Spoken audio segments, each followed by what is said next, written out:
Ladies and gentlemen, welcome to the new decade and welcome to a new era of Call of Duty. As this year, my friends, the next Call of Duty game releasing in 2020 is going to be made by Treyarch. And we are going to be getting brand new, fresh zombies within the next 10 months. We're even going to be starting to hear about this game in like 100, maybe 150 days time, which is absolutely no time at all. And the next thing you know, the game will be here and everyone will be making videos and streaming it. On the topic of streaming, the guys over at Twitch have been very kind in sponsoring today's video. You can learn more about that at the end of the video. But only 150 days to go. And when you really think about it, that is no time at all. And when the hype train starts up again, you're gonna have a new fresh perspective on Treyarch's next title, as they could go anywhere with it, which I'm very excited for. It's just crazy to think that Black Ops 4's DLC season only ended about 100 days ago, and we're already into a new year where Treyarch's game is going to be the focus once again. And I posted on Twitter going like, you know, hey guys, Black Ops 5 or whatever the game's gonna be called is releasing this year and probably releasing on next gen consoles, and that sparked a lot of excitement and discussion, which is pretty much why I'm here today. Because as good as Modern Warfare is, there's a lot of people that don't enjoy it, and it just doesn't have anything that can replace the void that Zombies now has. And with the ending of Tag der Toten rounding up this 10-year Ether story, Treyarch are now in a very unique position to start off fresh, starting again in that Ether universe, continuing Chaos, branching the two together, or creating something entirely different. I'd love to know down below in the comment section, what would you prefer to see out of all of those options? You've seen from the title, we're going to be talking about all about what we know so far, which really isn't a lot. We can discuss what we think the name of the game's going to be. We can talk about zombies, the time period, as well as looking at important dates which were used in the past for teasers, announcements, and reveals, and seeing if we can line that up with what we could potentially see this year. And if anyone from Treyarch is watching, please can you do some of the awesome marketing campaigns you did for Black Ops 3 and Black Ops 4, because those were amazing. So 9th of April 2015, there was a teaser trailer released called Back in Black. I remember back in the day, this gave me chills, and seeing this on screen, this is one of the most incredible teaser trailers I think Treyarch has ever created for a Black Ops game, because it is just this super cryptic swirling of letters, numbers, at the time which we didn't know Keeper Apothicon language, swirling around, creating the artwork of the infamous Black Ops soldier. There was coordinates as well, which gave us insight into locations in the campaign, have voices of previous characters such as Frank Woods, as well as Menendez, as well as Dr. Salim from Black Ops 3's campaign, which we didn't really know at the time, before revealing those infamous 3 numerals. Now that is how you do a teaser. Tons of cryptic stuff in there, as well as a worldwide reveal date before we got the trailer. Now April or May time is always a guaranteed month to look out for new Call of Duty announcements, but Black Ops 4 threw all of that expectation out the window by actually announcing the game on March 8th, 2018 via a Twitch live stream where guys were literally building the Black Ops 4 logo from metal. I thought this was really cool, and it ended with a 40-second trailer getting us ready for Black Ops 4. It was a summary recap of all 3 previous games. You had sprinkles of multiplayers from Black Ops 1, 2, and 3, iconic campaign levels and characters, and even seeing zombies in Verrückt as well as Mob, which back then we were like, hang on a minute, is it finally getting remade? And it certainly got everyone incredibly excited because of that rich history with Black Ops. And then at the end we got given the full release date before we'd actually seen any footage from the game itself, with a global community reveal event being 2 months after. This was definitely very unorthodox to what Treyarch would normally do, as we're used to, you know, these cryptic viral marketing campaigns such as the teaser trailer we saw for Black Ops 3, and then there was a plethora of teasers they were posting daily on Snapchat, and that happened throughout Black Ops 3's life cycle. There was tons of campaign stuff with Dr. Salim and stuff about the frozen forest, which was creepy, and I mean, even now that we know what the context is, it still is.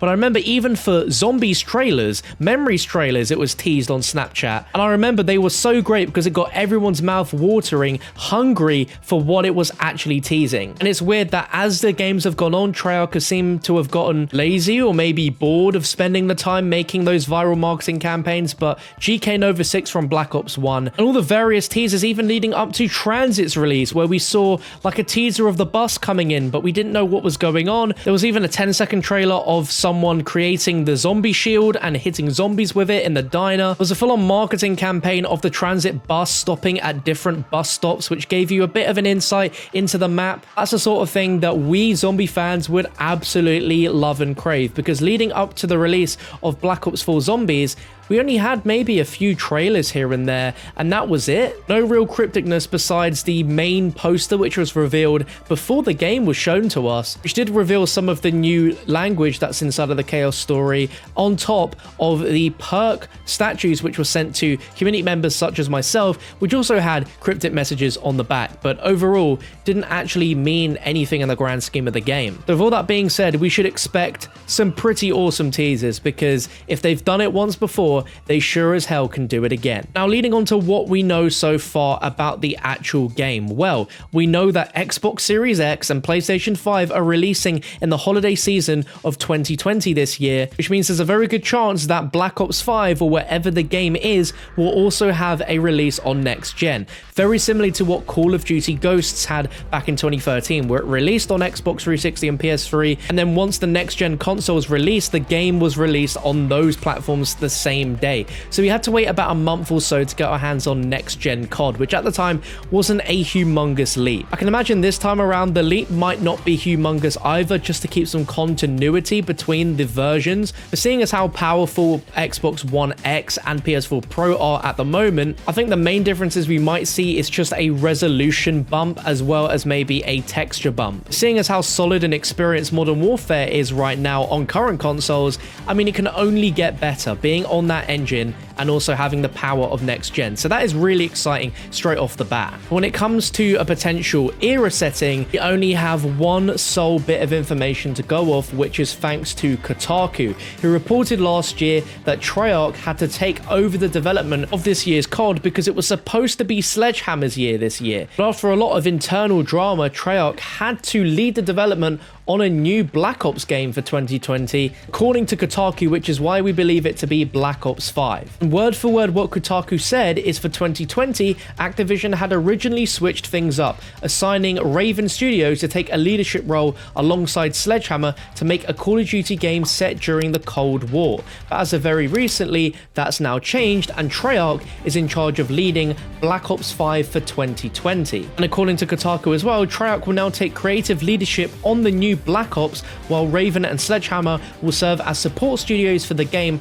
transforming the work they've done on their own single-player story mode into a campaign for Black Ops 5, which will also be set during the Cold War. Now, if that happens to be true or not, we genuinely have no idea, and we won't know until the middle of this year, but Kotaku sources have never usually been far off from the truth. So we can't say 100% right here, right now, that this game is set in the Cold War era, but that's the only basis we have to go off so far. And the exciting thing about Zombies mode is that it doesn't have to follow the DNA and time era of the campaign or multiplayer whatsoever. We've seen that handful of times within Treyarch games and other Call of Duty titles that have a Zombies mode. But if they wanted to be smart about Black Ops this year, they want to do a reboot similar to what Infinity Ward did with Modern Warfare. That way, they're revolutionizing the Black Ops franchise onto a new generation of hardware and platforms. And with the popularity of Black Ops 2 recently, it's a no-brainer that the next game has to be a Black Ops game and has to incorporate some of the best parts of what made the original game so popular. Now, I feel like Black Ops 4 tried to do this, but it failed miserably because the only way it done that was through Blackout, which was a celebration of Black Ops history all into one mode. But what I think they need to do here is really take it back to its roots and bring us that Black Ops 1 and Black Ops 2 style story with the same characters, but reimagined for an alternative timeline, just like what we're seeing with Modern Warfare. It's a no-brainer in my opinion. I know I'd certainly enjoy it, and I know a lot of you guys will, because that Black Ops 1 campaign was just absolutely perfection. And the same thing could happen with Black Ops 5 Zombies. Now, it doesn't take an expert to work out that ether is the sole main drive towards the attraction of zombies when it comes to Treyarch games. So if they were to completely ditch ether now that they have finished it and completed that 10-year story arc, it would be a real shame, because I think if Chaos was solely on its own in Black Ops 4, it would have performed a lot better, because we wouldn't have known any different. But having Chaos and ether at the same time immediately drove a bit of a divisive war between the two on which one people should play, which one should people care about, devote their time to.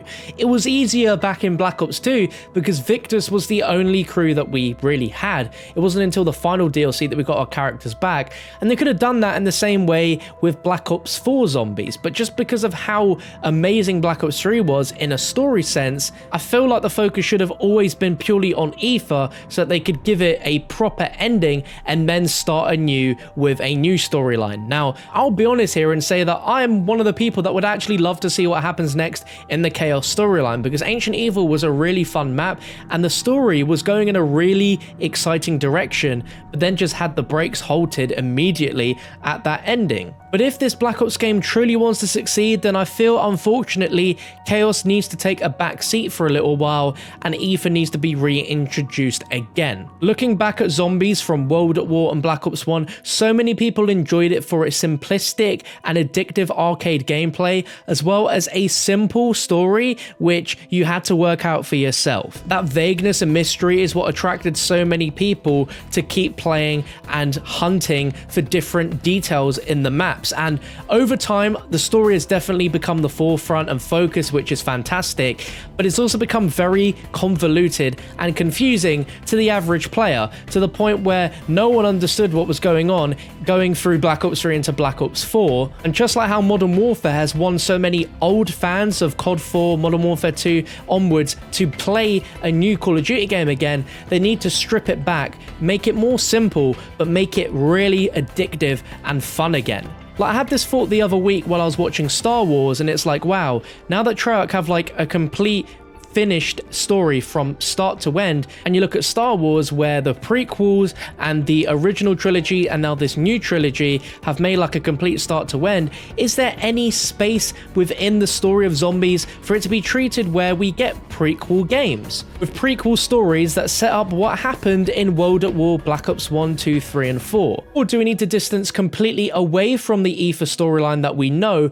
and start afresh with a new story, but somehow make it related to ether in some sort of way? Not completely related, but somewhat related, so that people are immediately invested from the get-go because of all of the callbacks that they could make. At the end of the day, Treyarch are really good at what they do. And yes, a lot of you are going to argue that Black Ops 4 was a terrible game. I don't agree. It's not a terrible game. It's definitely the weakest Black Ops game they've made yet. And you could go and say that, okay, they have made one bad Call of Duty game since World at War, but that's just one game. Time and time again, Treyarch has delivered the best quality Call of Duty content we have experienced from the last decade of games. Black Ops 2, Black Ops 3. I have no doubt that they will deliver with Black Ops 5 or whatever it's called later this year. Try and keep an open mind, because it's Treyarch, and in Treyarch we trust. And you might have some arguments with people in the comment section about it, but I want you just to keep a clear mind, because there is a chance that this year's game could be one of the best we've seen in a long time, because there's so many factors which could change the direction that this game goes in. And if we're all excited on the journey towards it, it's just going to be great for everyone involved, right? If you're excited for Black Ops 5 this year, drop a like rating, let me know. Make sure to subscribe down below to keep yourself posted whenever we do hear the first official news about Black Ops 5 or whatever it is called. I'll leave you with a message from today's sponsor, which is Twitch. Big thank you to Twitch for sponsoring today's video. Now, unless you've been living under a rock, Twitch is a live streaming interactive platform where you can come with a deeper experience with your games and watch, chat and connect with other gaming creators. You can walk away feeling like you've found a community. You see this absolute chat on your screen right now dominating on Call of Duty Modern Warfare. But you can see high school gameplay like this, and potentially even people just as handsome on Twitch. You can see top game streams, you can join in live and watch your way. A great example was when I watched a recent Call of Duty tournament, and the legend known as Shroud pulled off the most insane clip I think anyone has ever done in Call of Duty. With this incredible three-piece to end the round, it's something I've never seen before, where he managed to flick his mouse so quick and headshot them with a deagle. It's Shroud, bro. It's Shroud. Who's the guy?